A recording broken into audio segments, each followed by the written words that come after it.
Hi friends, అందరికీ నమస్కారం. Welcome back to Akhila HJ news. పింఛన్దారులకు సీఎం చంద్రబాబు నాయుడు కొత్త సంవత్సరానికి సంబంధించి గుడ్ న్యూస్ అయితే చెప్పడం జరిగింది. అలాగే కొత్త పెన్షన్ల అప్లికేషన్లకు చాలామంది ఎదురు చూస్తూ ఉన్నారు. కొత్త పెన్షన్లను అప్లై చేయడం మొదలైందా లేదా అనే విషయాన్ని తెలుసుకుందాం. కొత్త సంవత్సరంలో కొత్త పెన్షన్ అప్లికేషన్లకు ప్రారంభం కానున్నాయి. దీనిలో ఒక షరతు ఉంది. దానిని క్లారిటీగా తెలుసుకోవాలనుకంటే మన అఖిల హెచ్జే ఛానల్ని లైక్ చేయండి, షేర్ చేయండి, కామెంట్ చేయండి. అలాగే మరిన్ని మంచి మంచి వీడియోస్ కోసం మన ఛానల్ని సబ్స్క్రైబ్ చేయండి. దీని ద్వారా నేను చేసే ప్రతి వీడియో కూడా మీ వరకు చేరి గవర్నమెంట్ స్కీములు పొందడానికి అవకాశం ఉంటుంది.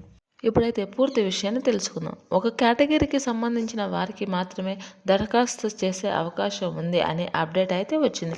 ఎవరైతే దివ్యాంగులు కేటగిరీ కింద పింఛన్ పొందే మగవారికి కూడా ఒక గుడ్ న్యూస్ అయితే చెప్పడం జరుగుతుంది.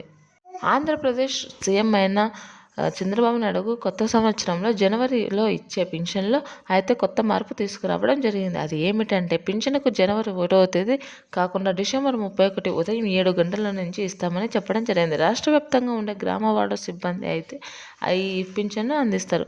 ఒకవేళ డిసెంబర్ 31న మిస్ అయ్యి ఏమన్నా టెక్నికల్ ఇష్యూస్ వల్ల 31న ఇవ్వలేకపోతే జనవరి 1వ తేదీన అయితే ఇవ్వరు. జనవరి 2వ తేదీన అయితే పింఛన్స్ ఇస్తామని అయితే క్లారిటీగా చెప్పడం జరిగింది. 90% పింఛన్దారులకు 31వ తేదీననే పింఛన్ తీసుకోవాలని, 1వ తేదీ కాకుండా 31వ తేదీ అందరూ కూడా తీసుకోవాలని అయితే మన రాష్ట్ర సీఎం అయిన చంద్రబాబు నాయుడు గారు అయితే చెప్పారు. కావున ప్రతి వికలాంగులు, ప్రతి వృద్ధులు, వితంతు వారు అందరూ కూడా 31వ తేదీన అందరూ అందుబాటులో ఉండి పింఛన్స్ అందుకోవాలని అయితే గమనికను ముఖ్యంగా చెప్పడం జరిగింది. అలాగే పింఛన్ తీసుకునే మగవారికి అంటే పీడబ్ల్యూడీ కేటగిరీలో ఎవరైతే పింఛన్ పొందుతున్నారో ఆ మగవారికి కూడా మరొక శుభవార్త చెప్పడం జరిగింది. దివ్యాంగులను కలిగిన మగవారికి ఆర్టీసీ బస్సులో ఉచిత ప్రయాణం అని చెప్పారు. ఆర్టీసీ డిపో యూడీఆర్డీ కార్డు సర్టిఫికెట్లు ఉన్న వారికి 50% అయితే ఇంతకుముందు నుంచి అయితే వారికి ఉచిత ప్రయాణం అందిస్తూ ఉంది. ఇప్పుడైతే పూర్తిగా ఉచితమని అయితే చెప్పడం జరిగింది. ఆయన ఉచిత బస్సు ప్రయాణం చేయవచ్చు. వీరికి కూడా కొన్ని లిమిట్స్ అయితే పెట్టారు. ముఖ్యంగా కళ్ళు లేని వారికి ఫ్రీగా బస్సు పాస్ అయితే ఇస్తామని అయితే చెప్పారు. మిగిలిన వారికి 40% కంటే ఎక్కువ ఉన్న వారికి అయితే ఫ్రీగా ఇస్తామని అయితే చెప్పడం జరిగింది.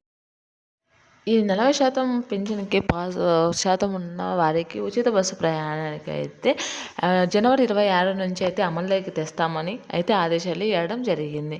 అదేవిధంగా 15,000 పింఛన్కి కూడా జూన్లో అయితే అప్లికేషన్లు విడుదల చేస్తామని మన ఏపీ గవర్నమెంట్ అయితే చెప్పింది. అంటే జూన్ 2026లో అయితే అప్లికేషన్లు ఇస్తామని అయితే క్లారిటీగా చెప్పడం జరిగింది. కావున వీటన్నిటిని సిద్ధంగా చూసుకోవాల్సి ఉంటుంది. Thanks for watching this video.